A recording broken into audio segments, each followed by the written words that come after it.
When I became a Christian 5 years ago, one of the first things I noticed that I thought was so weird and so interesting is how many people and celebrities that do not believe in Jesus Christ, that aren't Christians, wear the same cross that Jesus Christ died on as jewelry or on clothing. And if you ask someone why they're wearing the cross, if they aren't a Christian, they'll most likely claim that it is a fashion statement. Why are you wearing a cross on your neck? Because I don't see a cross as religious. I'm wearing the cross. Why? I don't know. I don't think of it as religious. Okay, well, Jesus Christ died on the cross. I asked you why you're wearing the cross, and you said because you thought it was cute. Yeah, I'm glad we got an answer. She's wearing the cross around her neck because she thinks it's cute. But still, I find this so interesting because we don't see this with any other religious symbols. We don't see people wearing the Star of David and calling it a fashion statement. I do. Would I'm you not religious. also wear like a Star of David?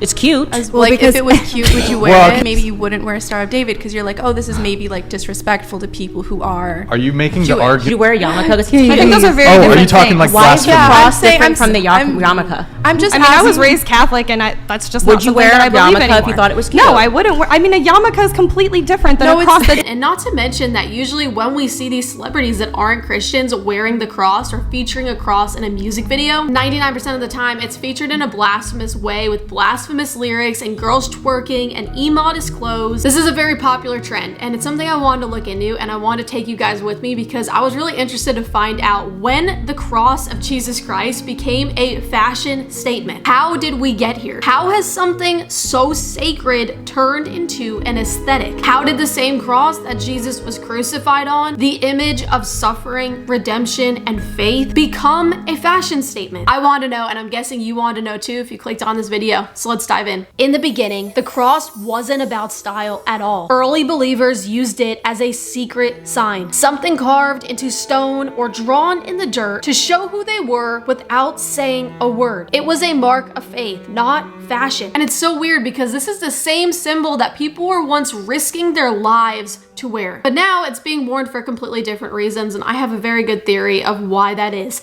But for now, let's keep going. Over time, things started to change. The cross started showing up in art, in jewelry, and in architecture. During the Renaissance, especially in Italy, jewelers began designing different types of crosses with gold, silver, and gemstones. Historians even note that Italian artists saw the cross as both sacred and artistic. Pre-20th century, the cross was treated almost entirely as a sacred or devotional symbol in Western culture. You might see decorative or lavish versions during the Renaissance or Victorian eras, but they were still rooted in faith. These artists understood and respected the spiritual meaning behind the cross and what it meant for Christians. Early 20th century, in the 1920s to the 1960s, crosses and jewelry were mostly worn by Christians, or sometimes as a traditional fashion piece. Hollywood stars might wear them for beauty, but not to offend. So we see it made its way into fashion, but it was in a respectful way. But the 1970s is where it flipped. The punk movement, led by designers like Vivienne Westwood and musicians like the Sex Pistols, intentionally used Christian imagery to shock people. While performers like the Sex Pistols put over a message that nasty was nice.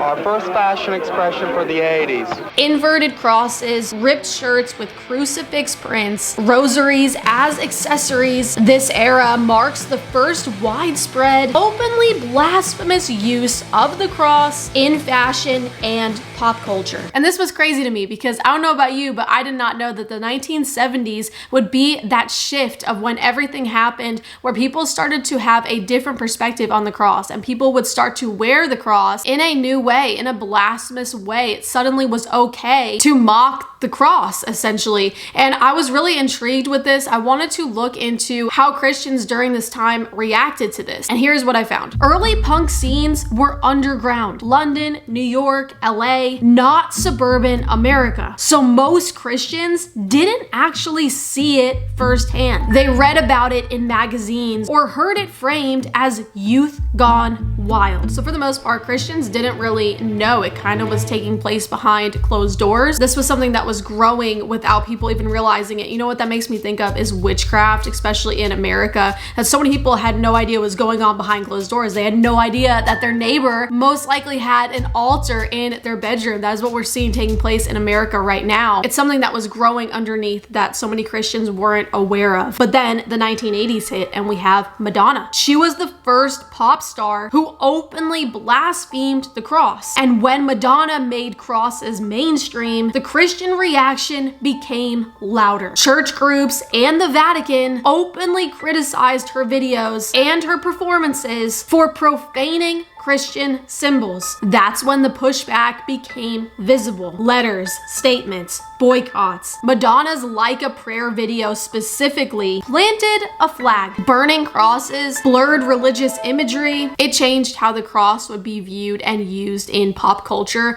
forever. This moment made it safer or more normalized for artists to experiment with the cross. Hip hop and R&B began using Christian symbols in more daring ways. Again, because of Madonna. That was mind-blowing to me. I didn't know she was really the first pop artist to do that. In the late 90s and early 2000s, the cross shifted again into now a status symbol. Oversized necklaces, diamond-studded crucifixes, heavy chains. It became a visual claim to success and power and was stripped of its spiritual meaning. And this next part that happened in the early 2000s was probably one of the most intriguing things that I found and discovered while researching this topic. Because I don't know about you, but I never knew about this. It would be in the 90s that Nas released Hate Me Now. And it would become the first mainstream, high-budget hip-hop video to blaspheme the cross of Jesus in a way the world had never seen before. Nas was the first artist to show himself crucified. The backlash was immediate, and the story behind the scenes is kind of wild, and it shows how explosive this moment really was. So in 1999, when Nas filmed the video for Hate Me Now, both he and Puff Daddy, now Diddy, appear in the video. The director included scenes of both Nas and Puffy being crucified, literally nailed to crosses, wearing crowns of thorns. But when Puffy Diddy saw the final cut, he told MTV he didn't want his own crucifixion scene shown. He reportedly said it was too offensive and blasphemous. No offense, I feel like I have the type of personality that I easily always give people the benefit of the doubt. I think a little bit too much. Yet even I look at this and I say, no offense, if you felt that way, how did you even bring yourself to do that in the first place? But anyways, MTV agreed to pull it. But somehow the unedited version aired anyways on April 15th, 1999. When Puffy found out, he lost it. According to multiple reports, he went straight to Steve Stout's office, who was Nas's manager and also an executive at Interscope, and Diddy physically attacked him. I never knew this story. Some accounts say Puffy hit Stout with a champagne bottle or a chair. The details vary, but the altercation was serious enough that Puffy later turned himself into the police and was charged with assault. MTV pulled the video, religious leaders condemned it, and the controversy only made the song bigger. And the damage was done because, as we know today, crucifixion scenes became normalized in pop culture. The cross is continuously worn today by artists who do not walk with Christ, but the kingdom of darkness. And from the perspective of a Christian, I find this to be a perfect example of just how clever the devil is. And I think many of us as Christians, as the body of Christ,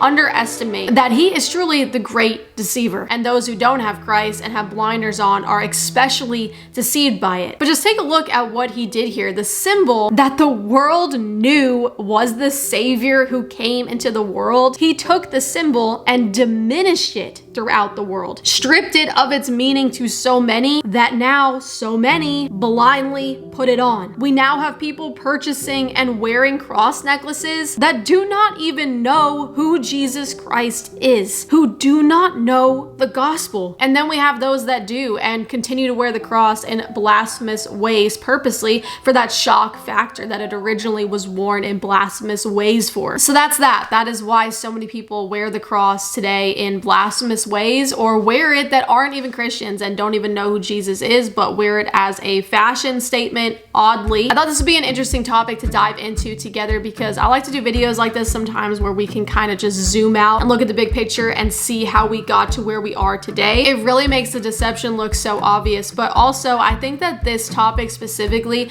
watching people blaspheme the cross in different music videos and people like Lady Gaga, to see the same cross that Jesus Christ took my shame on, took your shame on, took our punishment on, being used in such a blasphemous way, it can actually raise a lot of emotions, and usually angry emotions. But we need to remind ourselves who we war against, because it's not flesh and blood. It's not the person wearing the cross, but it's the prince of the air, and that is who we wrestle against. He has succeeded in diminishing the cross in media and with public figures, but this is why we must go out into the world and bring awareness to the true meaning behind the cross. It's also interesting that even after thousands of years, it's not going anywhere. God bless you guys, and I'll see you for our next video. Thank you so much for watching today's video. If you want to see more videos to help you grow in your faith with Jesus, go ahead and hit that subscribe button and also that notification bell so you are notified the second we post a new video. And I will see you guys in the comments.